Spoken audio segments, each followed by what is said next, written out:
নেন, আপনি এখানে একটা সই করেন।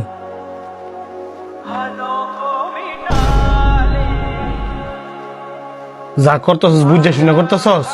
কেন বুঝা বুঝির কি আছে? হে আমার ডিভোর্স লেটার পাঠাই দিছে, আমি অনেক সিগনেচার করবো, শেষ।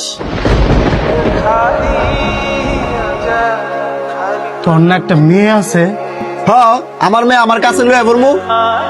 তোর মেয়ে তোর কাছে লয়ে মানলাম, কিন্তু মেয়েটার মা দরকার না? আমি মা, আমি বাপ।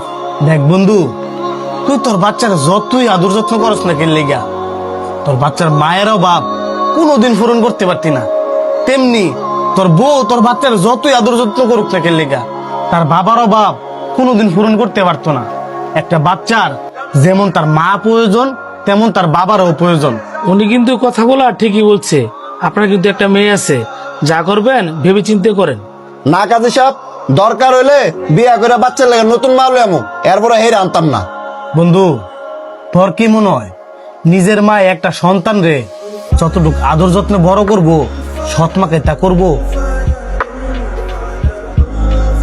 প্রথম হয়তো বা করবো, পরে কিন্তু আর করতো না। দিন শেষে তোর বাচ্চারা অবহেলায় বড় হইব। তুই যদি অনেক ডিভোর্সটা দিয়া দেস, তুই বিয়ে করলে নতুন একটা বউ পাইবি, তোর বউ বিয়ে করলে নতুন একটা জামাই পাইব। মাঝখান থেকে তোর বাচ্চাটার জীবনটা নষ্ট। সে না পাইব তার বাপ, না পাইব তার মা। আর বাবা জ্ঞান দিতেছে।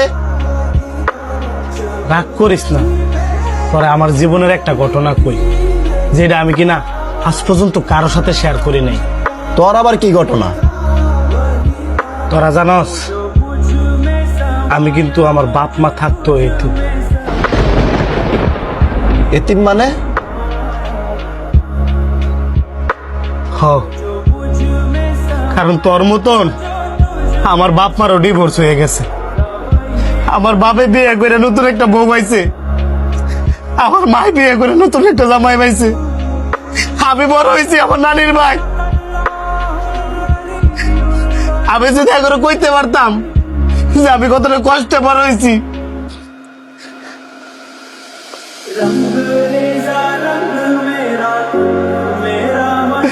আমার বাপ মা থাকতো, আমি বাপ মার ভালোবাসা ছাড়া বড় হয়েছি।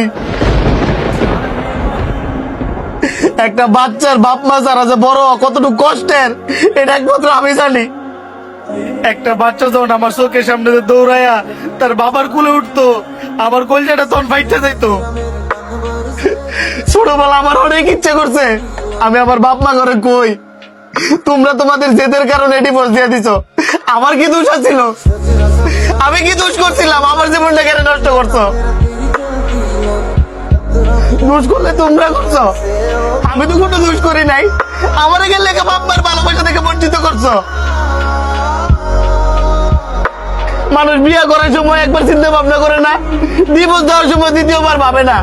মনে করেন একটা পুতুল খেলা, একটা বাচ্চার যে একটা বাপ মা তারা বড় কত কষ্টকর, একমাত্র সেই বাচ্চাটা বলতে পারবো যে বাচ্চার বাপ মা তুইও নাই।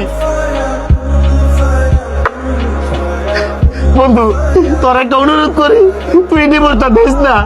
দয়া করে তোর বাচ্চার জীবনটা নষ্ট করিস না। দরকার হয় আমি যাই তোর বউরে বুঝামু। তুই আমার একটা সুযোগ দে, আমি বুঝাইলে দেখবি সব ঠিক হয়ে যাবো গা। বন্ধু, তোর ধন্যবাদ আমার ভুলটা ধরায় দেওয়ার লেগা। আমার বাচ্চার সুখের লেগা প্রয়োজন হলে আমার বউয়ের ভাবা পর্যন্ত ধরবো আমি। শুনেন, একটা কথা বলি, ডিভোর্স কিন্তু সমাধান না। ডিভোর্স দেওয়ার আগে একবার না 100 বার ভাবা দরকার।